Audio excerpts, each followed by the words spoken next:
लगभग में 13 से लेकर 14,000 सीटें लगभग में 13 के लिए जो हमारा रिजर्वेशन होता है वो 27% होता है। 95 नंबर लाओगे तो 29,000 आपका रैंक बनेगा। 80 से लेकर कम 100 प्लस मार्क्स होना चाहिए, 80 प्लस मार्क्स होना चाहिए। कॉलेज का जो कट ऑफ होता है वो स्टूडेंट के रैंक पर डिपेंड करता है, कितने बच्चों ने वहां पर अप्लाई किया इस पर डिपेंड करता है। क्वालिफाइड लिखा हुआ तो आप काउंसलिंग हर राउंड में करवा सकते हो। पढ़ने का जो कट ऑफ जाता है वो कितना जाता है, लगभग में 10 नंबर, 12 नंबर, 8 नंबर। जय हिंद साथियों, फ्रेंड्स इस वीडियो में बात करने वाले हैं जो यूपी पॉलिटेक्निक एंट्रेंस एग्जाम 2023 का एग्जाम स्टार्ट है। तो अब आपका जो बढ़ रहा है, आपके मन में एक ही डाउट हो सकता है कि भैया कट ऑफ कितना बनता है। देखिए, एक शब्दों में कह देना कि 200 नंबर तक ले आइए कॉलेज मिल जाएगा, 150 नंबर ले आइए कॉलेज मिल जाएगा, ये कहना थोड़ा सा इजी होता है। लेकिन एक्चुअली में अगर जब आप चीजों को एनालाइज करते हो, देखते हो, तो चीजें कुछ और निकल कर आती हैं। आपके सामने हम कई सारे स्टूडेंट का नोट भी कर लिए हैं, वो चीज तो आपको हम दिखाएंगे। तथा एक चीज मैं आपको बता दूं, जो हमारी जो जेईई कप में जो आपकी सीटें हैं, चाहे आप जनरल से हो, SC ST से हो, तो जो सीटें हैं वो हर कैटेगरी के लिए रिजर्व हैं। जी हाँ, तो वो भी चीज आपको बताएंगे। तो मित्रों, मैं हूं राजेश और आपके politics channel selection with Rajesh channel पर आप लोग का स्वागत है। देखिए, अगर हम बात करते हैं, सबसे पहले तो आप आंकड़ा समझ लीजिए कि हमारे जैसे सपोज दैट मान लेते हैं कि 10,000 टोटल सीटें हैं।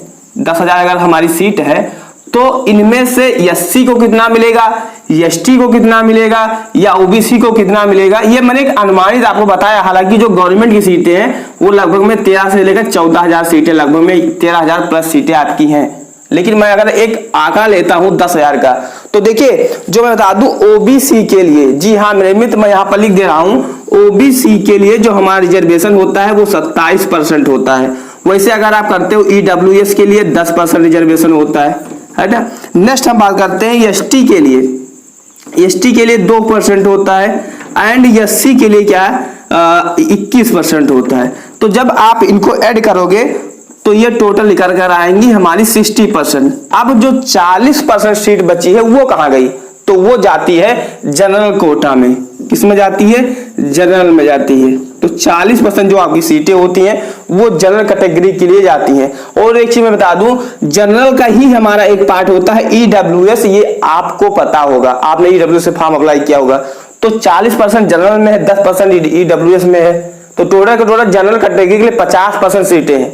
मैं आपको जो डाटा जेईई कप के ऑफिशियल वेबसाइट पर अपलोड है, इस नोटिफिकेशन को आप हमारे टेलीग्राम चैनल या जेईई कप के ऑफिशियल वेबसाइट से क्या है डाउनलोड कर सकते हो। देखिए, अब हम नेक्स्ट बात करते हैं टोटल सीट कितनी है। अगर आप जेईई कप के ऑफिशियल वेबसाइट से चेक करते हो, हालांकि ऐसा कोई नंबर आप नहीं दिया जाता है, जब काउंसलिंग स्टार्ट होती है तब वो बताते हैं, लेकिन आप अप्रॉक्स डेटा मान सकते हो 13,000 प्लस आपके जेईई कप की गवर्नमेंट सीटें हैं हर ब्रांच को मिलाकर, चाहे आपका civil, electrical, mechanical, chemical, diploma in pharmacy, इन सबको मिलाकर आपकी लगभग में इतना सीटें पड़ जाती हैं। ब्रांच वाइज आपको जानना है तो आप यूट्यूब पे कॉल सर्च करोगे तो आपको वहां पर मिल जाएगा। देखिए, अगर हम बात करते हैं प्रीवियस ईयर कट ऑफ कितना गया था या कितना नंबर लाना होगा, तो ऐसे मेरे हजारों स्टूडेंट के मेरे पास मार्क्स हैं। कहोगे तो मैं आपको एक एक करके दिखा दूंगा, लेकिन मैंने इसमें एक स्टूडेंट का क्या है उठा लिया है, जिसमें आप देख सकते हो कि इनका नॉर्मलाइजेशन स्कोर, जो नॉर्मलाइज स्कोर है वो कितना है 94.47, यानी लगभग में समथिंग आपका 95 नंबर है। देखिए, जो 95 नंबर है ये क्या है, नॉर्मलाइज स्कोर है, ये रॉ मार्क्स नहीं है। रॉ मार्क्स और जो नॉर्मलाइज होता है उसमें आपके मार्क्स बढ़ते हैं, है ना। तो इसमें क्या है, आपका जो मार्क्स है वो 94 पॉइंट समथिंग यानी 95 नंबर क्या है आप अप्रोक्सीमेटली मान सकते हो। अच्छा, जो इनका रैंक क्या बना, वो बना मेरे मित्र 29,903 रैंक बना हुआ है, यानी कि समथिंग 30,000 रैंक बना हुआ है। यानी अगर आप 95 नंबर लाओगे तो 29,000 आपका रैंक बनेगा। यानी अगर आप 100 मार्क्स लाते हो तो इस साल आपका कितना रैंक बनेगा, वो चीज आप समझ लीजिए, अच्छे से समझ लीजिए। देखिए, अगर आप 100 मार्क्स लाते हो तो अराउंड अगर हम बात करें तो जो मेरे मित्र आपका जो रैंक बनेगा वो अराउंड, इस बार क्या है मार्किंग हट गई है तो जो बच्चों का नंबर आएगा वो काफी आएगा। तो यही लगभग में क्या है आपका 28 से लेकर 30,000 तक आपका जो रैंक है वो बनेगा, है ना। 28,000 से नीचे तो कभी आ ही नहीं सकता, क्योंकि इस बार क्या है मार्किंग हट गई तो बच्चों का नंबर या मार्क्स काफी आने वाला है। तो ये क्या है आपका स्कोर रहा। अगर हम बात करें 2023 के लिए जो आपका कट ऑफ है, चाहे आप जनरल से हैं, OBC से, SC ST से लिए, देखिए जो मैं कट ऑफ आपको एक अनुमानित बताऊंगा, वो अगर आपके कितने क्वेश्चन सही किए हुए, यहाँ पर मैं आपको क्वेश्चन लिख दे रहा हूँ, यहाँ पर मैं क्वेश्चन लिख दूंगा कितना क्वेश्चन आपने सही किया हुआ है, यहाँ पर मैं आपका क्या है मार्क्स भी लिख दूंगा, है ना। तो देखिए फर्स्ट राउंड की काउंसलिंग में अगर आप गर्ल्स है या बॉयज है, आप कॉलेज चाहते हैं तो जनरल कैटेगरी से हैं, किससे है मेरे मित्र, जनरल से हैं, तो कम से कम आप अगर जैसे मैं मोटा मोटा सिविल या मैकेनिकल को लेकर चलता हूं, अगर आप डिप्लोमा इन फार्मेसी चाहते हो तो उसके लिए कम से कम और उसमें 30 नंबर ऐड कर लीजिए, कम से कम 30 से 40 नंबर, क्योंकि डिप्लोमा इन फार्मेसी में सीट कम है तो मार्क्स आपको ज्यादा लाने पड़ेंगे। तो जनरल कैटेगरी से हो, आप सिविल या मैकेनिकल चाहते हो, तो इसके लिए फर्स्ट राउंड की काउंसलिंग में कम से कम मेरे मित्र आपको 150 प्लस चाहिए। यानी जब आप क्वेश्चन का अनुमान लगाओगे तो आपका ये जो बनने वाला है लगभग में 35 क्वेश्चन तक आप सही, 35 क्वेश्चन प्लस सही होना चाहिए, तब आपको मिल पाएगा, है ना। 35 प्लस क्वेश्चन सही होना चाहिए। वैसे आप अगर EWS से हैं तो कम से कम क्या है 120 प्लस होना चाहिए, 120 प्लस होना चाहिए, तब आपको मिल पाएगा। यानी जब आप मान सकते हो तो ये कम से कम क्या है 30 प्लस क्वेश्चन सही होना चाहिए। वैसे अगर आप SC से हो तो SC से कम से कम 100 प्लस मार्क्स होना चाहिए, एंड आपका जो क्वेश्चन सही होना चाहिए वो कम से कम 25 सही होना चाहिए।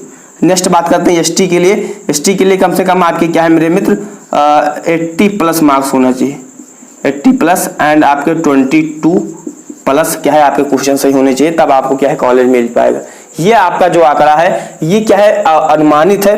देखिए कभी आपका ये कट ऑफ क्लियर नहीं होगा कि इतने नंबर तक इतना कॉलेज मिलता है, क्योंकि जेकअप ने कभी निर्धारित नहीं करता है, डिपेंड करता है कि जैसे मान लीजिए आपको लखनऊ चाहिए तो लखनऊ का कट ऑफ कुछ दूसरा रहेगा, गोरखपुर पॉलिटेक्निक का कट ऑफ कुछ दूसरा रहेगा, बलिया दूसरा रहेगा, गोंडा दूसरा रहेगा, गोरखपुर का दूसरा रहेगा, फैजाबाद का दूसरा रहेगा, जिसे हम उद्योग नाम से जानते हैं। तो जो हर कॉलेज का जो कट ऑफ होता है वो स्टूडेंट के रैंक पर डिपेंड करता है, कितने बच्चों ने वहां पर अप्लाई किया इस पर डिपेंड करता है। जैसे आप SSC में देखोगे, रेलवे में देखोगे तो इतना कट ऑफ बन गया, इतना कट ऑफ, वो ऑल ओवर इंडिया बनता है। लेकिन जो जेकअप में कट ऑफ बनता है वो एवरी ईयर प्रत्येक जो कॉलेज का अलग अलग बनता है। ये आपके मन में डाउट नहीं होना चाहिए, हर कॉलेज का हर स्टूडेंट का जो कट ऑफ बनेगा वो अलग अलग बनेगा। एक मैंने आपको ऑल यूपी बताया है अराउंड के माध्यम से, जो चीज आप एनालाइज कर, ये कोई क्या है एक्चुअल कट ऑफ आप मान ही सकते हो कि इससे ज्यादा आपको नहीं होना चाहिए, इससे ज्यादा मार्क्स आपको नहीं। जैसे जैसे आपकी जो राउंड है फर्स्ट राउंड से जब आप क्या फोर्थ राउंड पर पहुंचोगे, अच्छा एक मन में आपके डाउट हो सकता है कि भैया क्वालिफाई कौन है, कौन काउंसलिंग करवा सकता है, अगर मेरे 50 नंबर है तो मैं काउंसलिंग करवा पाऊंगा कि नहीं करवा पाऊंगा। तो मेरे मित्र आप काउंसलिंग बिल्कुल करवा पाओगे अगर आपके रिजल्ट के बगल में जहां पर आपका मार्क्स होता है, जहां पर मार्क्स होगा उसी के नीचे रैंक रहेगा, उसी के नीचे लिखा रहेगा क्वालिफाइड लिखा हुआ, तो आप काउंसलिंग हर राउंड में करवा सकते हो, है ना।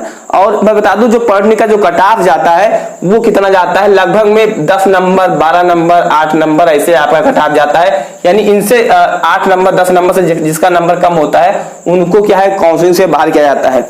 और जो डिस्क्वालीफाइड भी होते हैं जिनका 8 नंबर 10 नंबर से कम होता है उनको चौथे चरण में यानी कि फोर्थ राउंड की काउंसलिंग में क्या है मौका मिलता है कि आप काउंसलिंग करवा सकते हो। तो आई होप आपको नॉलेज अच्छा लगा होगा। चैनल पर नए सब्सक्राइब करिए तथा आपको पॉलिटेक्निक के एडमिशन के लिए 15 डॉक्यूमेंट्स लगते हैं, उस वीडियो का लिंक आपको कमेंट बॉक्स में डिस्क्रिप्शन बॉक्स में मैं प्रोवाइड करा रहा हूं, तो जाकर आप प्लीज देख लीजिएगा, क्योंकि आपका जो income certificate, caste certificate, medical certificate लगते हैं तो आप क्या जाकर देख लीजिएगा। तो चलो सब्सक्राइब करिए, वीडियो को लिंक आप मिल जाएगा। जय हिंद, वंदे मातरम।